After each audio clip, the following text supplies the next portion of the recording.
No importa lo que te detenga, despierta tus sentidos con la fuerza del tigre y el poder de hierbas aromáticas legendarias. Tiger Balm actúa rápido para calmar, revitalizar y restaurar. Siéntete mejor y vuelve a disfrutar la vida con Tiger Balm. Ser podcast. Nuestras condiciones son sencillas. Renegad del falso rey y arrodillaos ante la reina. Ahí lo dejo. Hola, ¿qué tal? Vengo a mostrarles un lugar magnífico. Un auténtico Camelot de la era nuclear. Es que necesitaba sacarlo. Diga. Oye, haces pelis de mierda y quiero salvar tu carrera. Ayúdame a ayudar. Vale. Tú no quieres hacerlo y yo tampoco quiero. La putísima madre. La ventana de la televisión con Mariola Cubells.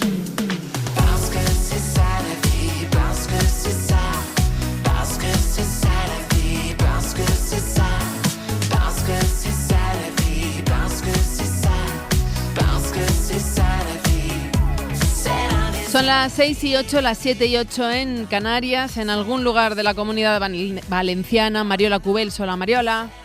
Hola Marta, me encanta lo de en algún lugar. Bueno, pues mira, se llama La Vall de Gallinera, aprovecho, es un pueblecito en el interior de Alicante. No hace falta que se convierta en un lugar turístico, estamos bien como estamos, pero es un lugar idílico, poco conocido, porque aquí se conoce siempre la costa, pero no el interior, y el interior tiene mucho rollo.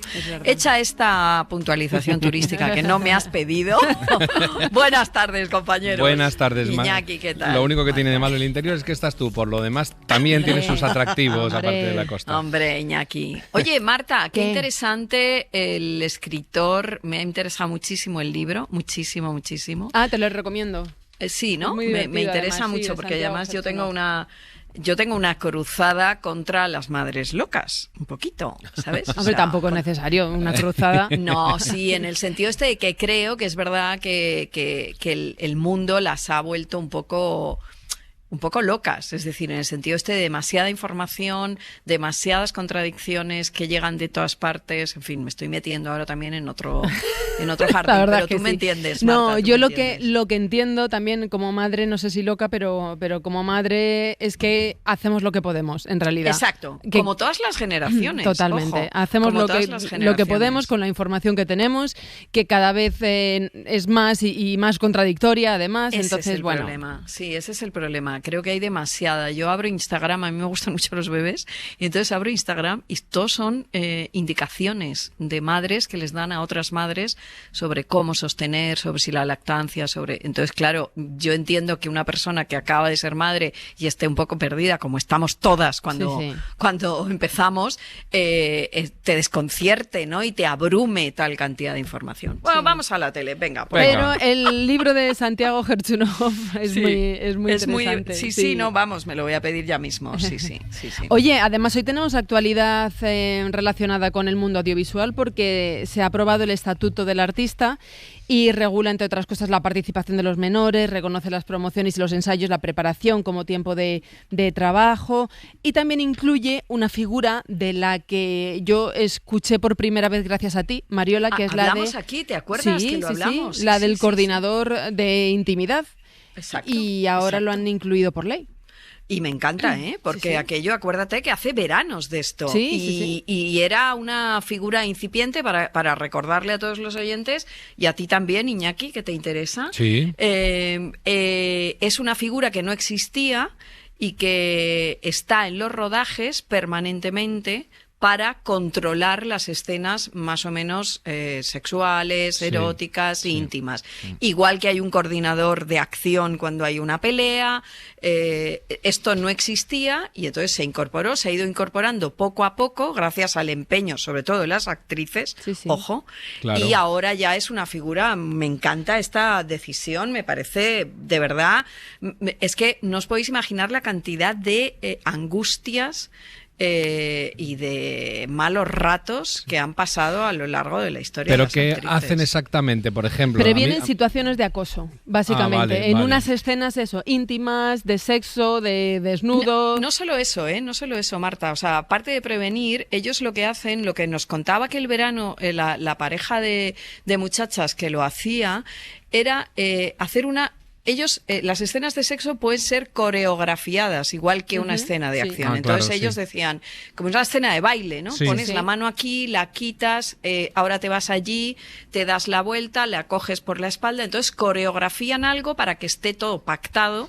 esté todo consensuado, y en realidad es muy sencillo. Entonces, si hay alguien, una actriz o un actor, que se está sintiendo violentado por lo que sea, en lugar de ir al director, que no siempre a lo mejor no es la persona indicada porque cree que esa escena es insalvable, está la figura del coordinador que está en el rodaje, ojo, está en el rodaje, claro. Para decirle al director, no, por aquí no, esto no lo vamos a hacer. Porque a veces lo que les pasa, sobre todo a las actrices, es que no se atrevían a decir, yo esto no lo voy a hacer, o este tío me está metiendo mano directamente, ¿no? Y me siento mal, y no quiero este beso, y no tiene sentido. Entonces, ¿se puede pactar en el guión? Claro, pero luego en el rodaje, y entonces a mí me parece, de verdad, que sea una norma ya que esté allí, que regule esa historia en un rodaje, me parece que es un avance fundamental. Claro, es un miembro más de un proyecto audiovisual, entonces pues igual que hay, pues no sé, técnicos de sonido. Claro, y un técnico de seguridad de también, cámara, por ejemplo, para que nadie se haga daño, pues efectivamente. Claro. Muy bien. No, de verdad que existen, Sí. existen en otro tipo, eso, por ejemplo, las escenas con los especialistas, con los dobles, sobre todo con las escenas de físicas, ¿no? Con las escenas violentas incluso. Hay algo pactado, todos sabemos que nadie pega un puñetazo a otro, ¿no? Claro, y entonces eso es una coreografía. Bueno, pues eso, igual que existe eso, pues tú no tienes por qué dejarte, digamos... intimidar, claro. Intimidar, ¿no? Y entonces, bueno, están... y me encanta que esté regulado, porque además, ¿sabes qué pasa? Estas son las típicas cosas que a alguien cuando se le ocurrió, pues digamos que no fue bien recibido esto. Y no todo el mundo... Hemos de recordar que una de las primeras plataformas que lo acogió fue Netflix. Y ya luego se incorporaron todas las demás. Pero Netflix fue una de las primeras que dijo, sí, lo vamos a incorporar a nuestros rodajes. Y al principio eran un poco, bueno... reticentes.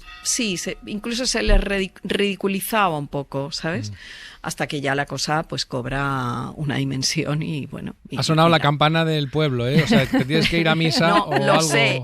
Os iba a decir, van a sonar las campanas, pero es que tengo mucha mejor cobertura aquí fuera en el jardín. Nos encanta el ambiente, claro. Sí, nos encanta la cosa pastoril, nos está encantando, mezclada con la seriedad del... Bueno, venga, vamos. Venga, vamos, hemos dicho varias veces que una sociedad se puede explicar, se puede contar a través de nuestra televisión, ¿no? Sobre qué veíamos, qué se producía, qué vemos, es una especie de radiografía social. Y hay personajes, como del que vamos a hablar hoy, pues cuya vida puede repasarse a través de todas sus apariciones en televisión, además de toda su carrera artística. Hablamos de una mujer que vimos por primera vez en pantalla a finales de los 60.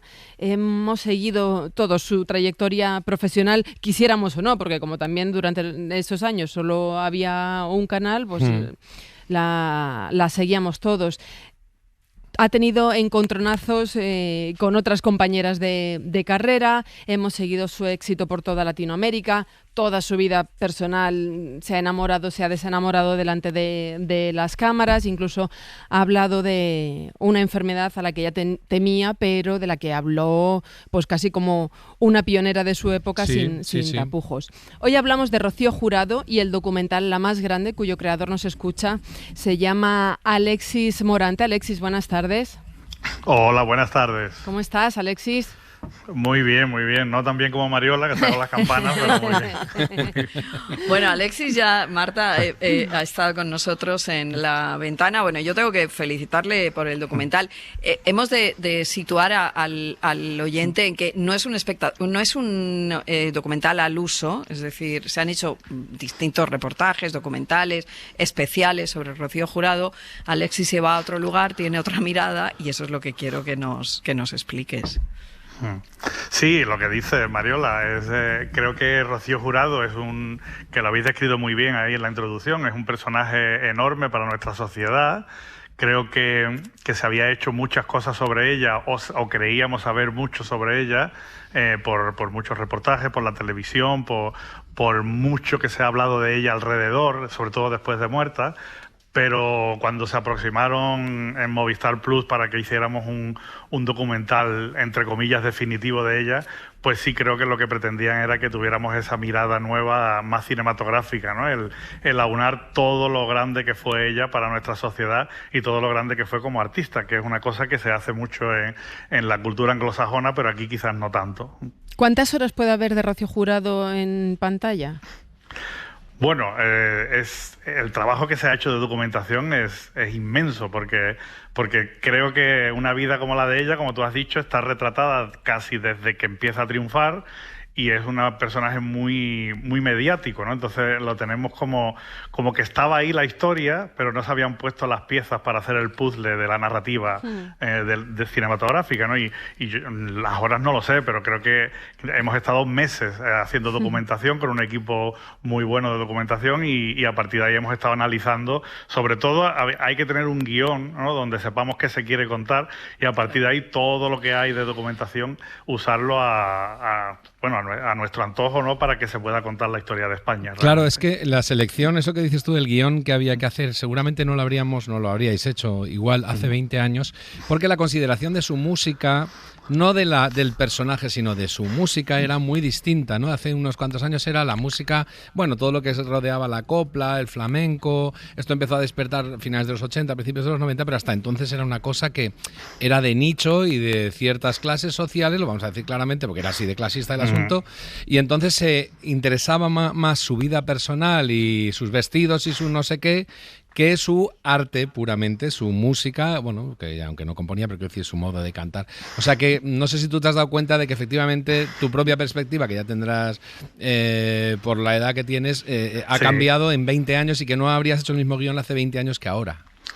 No, seguro que no. Primero, porque yo sería muy joven en ese momento y no tendría todavía el bagaje, ¿no? Y segundo, porque es lo que has dicho. O sea, creo que cuando a mí me propusieron este documental, una de las cosas que me llama la atención es el funeral. Yo creo que no había ese concepto, cuando ella murió, de la grandeza de artista que tenía este país y cómo ese funeral impactó en la sociedad, ¿no? Creo que ha tenido que pasar un tiempo, en este caso 20 años, aunque creo que sí se le lleva reconociendo ya unos años, ha tenido que pasar un tiempo para ver esa perspectiva de cómo ella sí se adelantó a su tiempo y sí sirvió de reflejo un poco como ese movimiento que había ya feminista, o los derechos de la mujer. Ten en cuenta que ella empieza en el franquismo, y además empieza con una música, como has dicho, que es de una determinada clase social, y es la canción española, es como la representación del franquismo, el folclore español. Claro. Y ella sí revienta y revoluciona eso desde dentro, que es como hay que hacer estas grandes revoluciones, ¿no?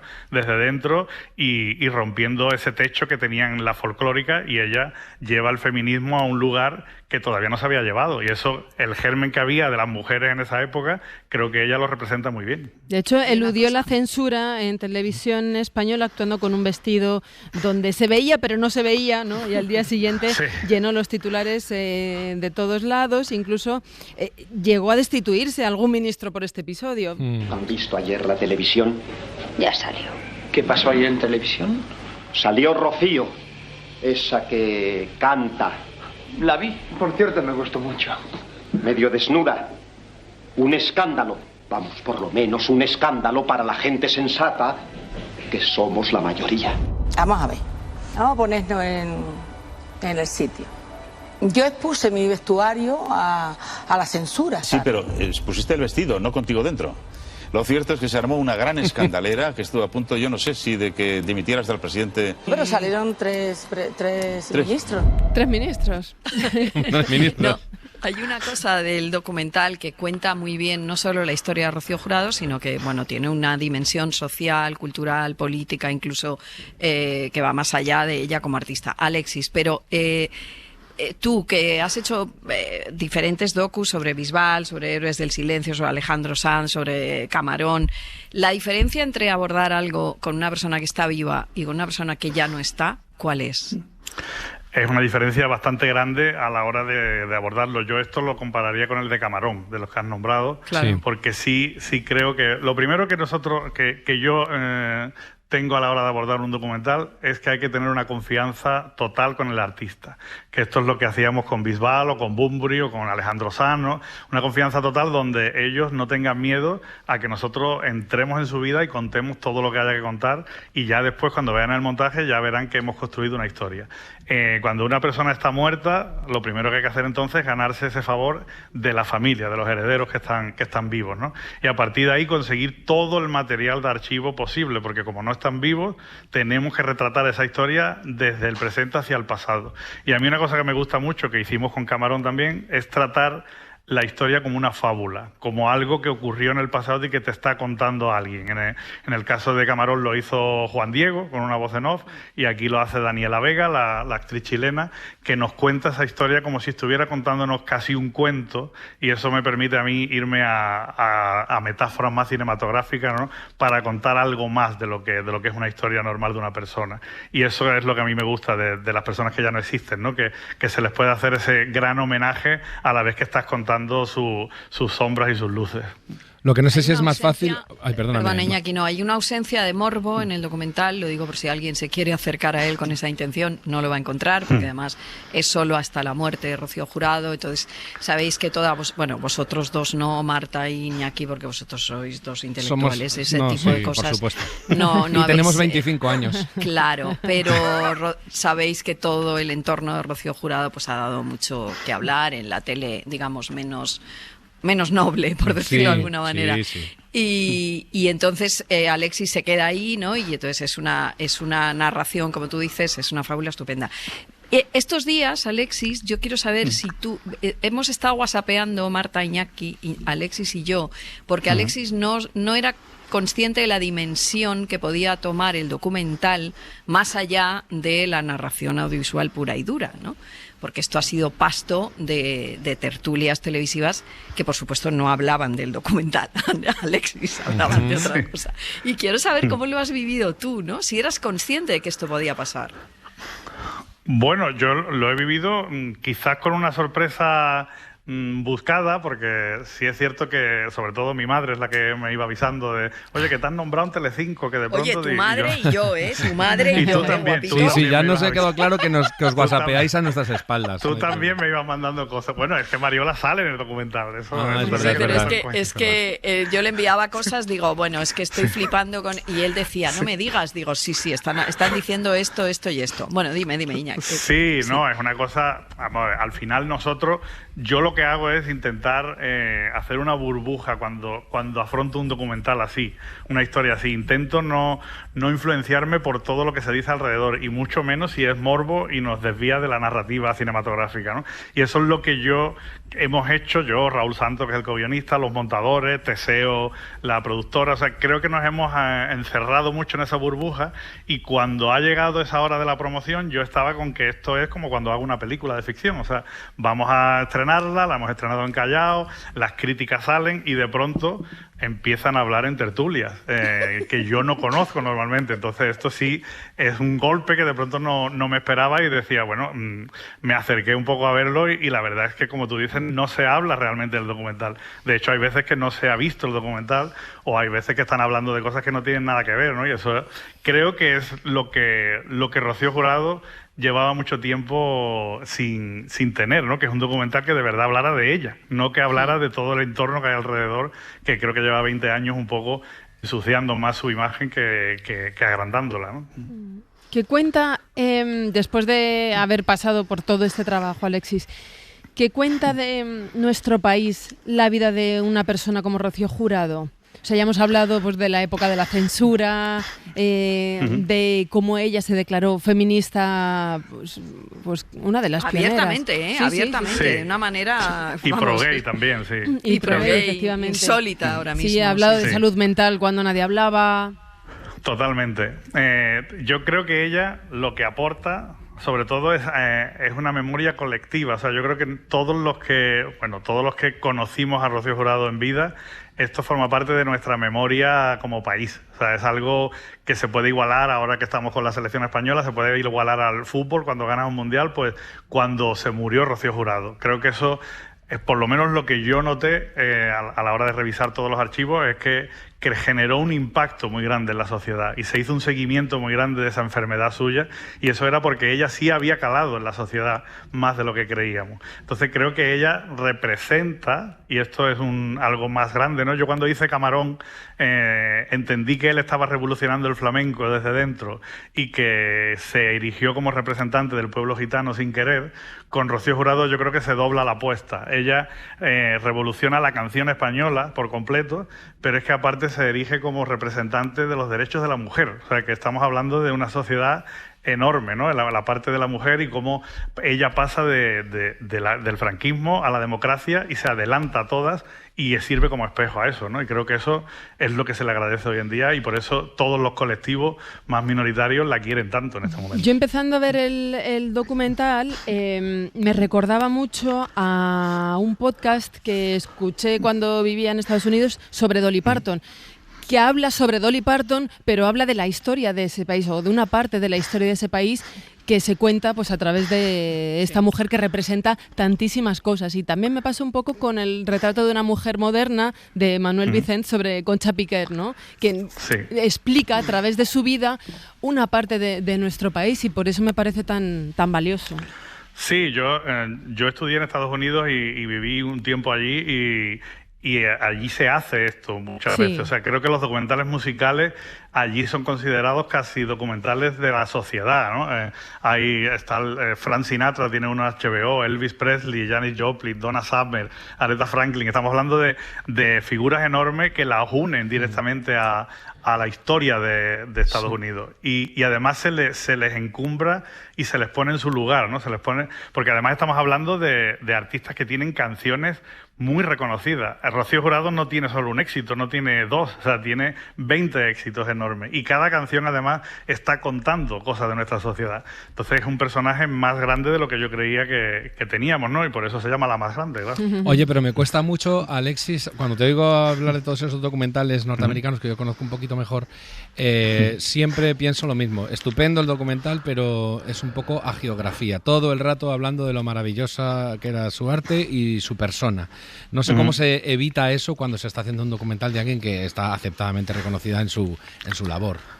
Se evita precisamente dando esa mirada de cine, en el sentido de, si tú piensas en actos, si piensas en crisis, ¿no? en que toda película tiene que tener un comienzo, tiene una llamada del héroe, ¿no? Que ella es que se va de un lugar tan pequeño como Chipiona, donde ella no iba a triunfar nunca, y de pronto se va a Madrid a buscarse la vida, pero ahí encuentra todos los obstáculos, tiene una crisis donde en el tercer capítulo la prensa cambia, llegan las privadas, como que ella no se lo esperaba, y entonces entra en un pozo.